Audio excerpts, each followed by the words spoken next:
আপনি তাকওয়াশীল হন, আপনি কত মারফত চান, আমি দেওয়া লাগবে না, মালিক ঢেলে দিবেন। কি চান আপনি? আপনি তাকওয়াশীল হন। মশা মাঝে উঠতে পারে, আপনিও উঠবেন, অসুবিধা কি?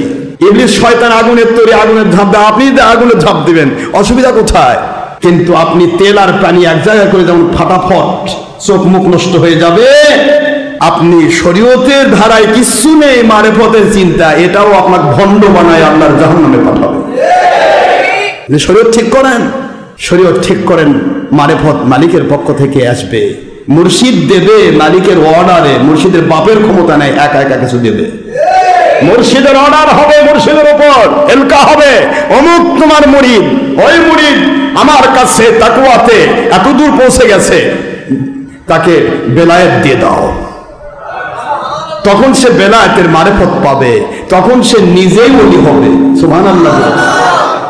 এছাড়া ওলির সাথে থেকে আপনাকে ওলির সাথী হয়ে জান্নাতে যেতে হবে, ওলি হওয়া সম্ভব না। ওলি তো অনেক বড় মাপের জিনিস, এটা কারো শরীরে লেখা থাকে না। আপনি আল্লাহওয়ালা হন, তাকওয়াশীল হন, আপনাকে আল্লাহ ওলি বানাবেই, এটা কেউ আপনার ঠেকাতে পারবে না, কেউ না।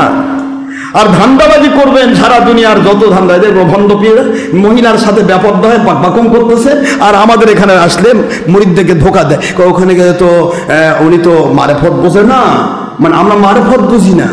মারেফত যে কাক কয়, ভণ্ডক আমার কাছে নিয়ে আসেন, আমি ওর চোখ বুঝা দিয়ে দেখাবো ইনশাআল্লাহ। বলেন শরীয়ত, তরিকত, হাইকত, মারেফত, তাসাউফ সবকিছু নিয়ে আমাদের মালিকের দয়া আমরা বেলাত প্রাপ্ত হয়েছি, কিন্তু যেখানে সেখানে দেওয়া যাবে না। ভাণ্ড আমার আদাসের আর দেব 1.5 কেজি ঢুকবে, যতটুকু ঢোকার ওইটুকু দেওয়া হয়। আপনার ভিতরে যে পরিমাণ নেওয়ার মতো যোগ্যতা আছে ওইটুকু ঢুকানো হয়। পাগল হয়ে গেছে, মানুষকে ধোকা দেওয়ার জন্য আর কোনো পথ নেই। আশরাফ সিদ্দিকী কাজে কি মারেফত পাইছো, ধোকা দেয়, ও আর বলতে পারে না, কে ভাই মারেফত কি জিনিস ভাই, আপনি একটু আমাকে দেখান তো, তাহলে তো হয়ে যায়। মারেফত ওইটা, ওমা খলাকতুল জিন্না ওয়াল ইনসা ইল্লা লিয়াবুদুন। আল্লাহ বলেন মানুষ আর জিনকে তৈরি করেছি কেবলমাত্র আমার সন্তুষ্টি হাসিল করে, ইবাদত বন্দেগী করে আমার মারেফত হাসিলের জন্য। মারেফত ওইটা যেটার দ্বারা আল্লাহর সন্তুষ্টিপূর্ণ আমলে নিজের জীবনকে সজ্জিত করা যায়, আর আল্লাহর অসন্তুষ্টিপূর্ণ আমল থেকে জীবন থেকে ডিলিট করে দেওয়া যায়, এর নাম মারেফত। এই মারেফত হাসিল করেন, আপনি যা চাইবেন আমার আল্লাহ তাই দেবে। গুনার মধ্যে ডুবে থাকে বেটা, সামান্য একটু সময় যদি পায়, আল্লাহর জিকির করার টাইম নাই, খালি ফেসবুক টানে, খালি উল্টা পাল্টা পেরিসল দেখে, এই বেটা বলে মারেফত হবে, ছাগল কোথাকার। সামান্য একটু সময় পাইলে ইউটিউব টানে, সামান্য একটু সময় পাইলে বেরিসের সাথে বাকবাকুম করে, সামান্য একটু টাইম পাইলে গুনাহ করে, সামান্য একটু সুযোগ পাইলে গুনাহদের ভরে ফেলে জীবন। সেই ব্যক্তি কি মারেফত হাসিল করতে চায়, সে কি করে ওই চোখকে আল্লাহ নবীকে দেখতে চায়?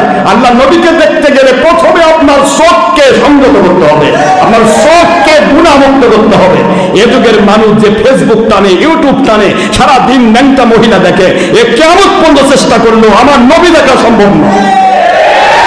পাগল হয়ে গেছ, পাগল হয়ে গেছ।